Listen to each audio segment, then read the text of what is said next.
Im Frankfurter Gallusviertel entsteht zwischen bestehenden Gebäuden ein neuer Wohnkomplex mit 84 Eigentumswohnungen und Tiefgarage. Die notwendige Baugrube stellt Kellergrundbau her. Sie besteht zum einen aus 3 aufgelösten Bohrpfahlwänden mit Spritzbetonausfachung. Diese werden im klassischen Kelly-Bohrverfahren hergestellt.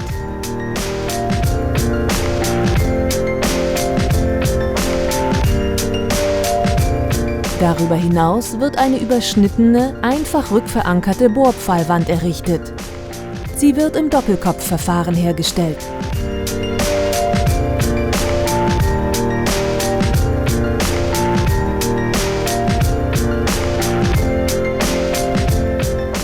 Die Bohrarbeiten gestalteten sich zeitweise schwierig. Neben unbekannten Hohlräumen mussten 2 alte Öltanks mit dem Bohrgerät durchbohrt werden.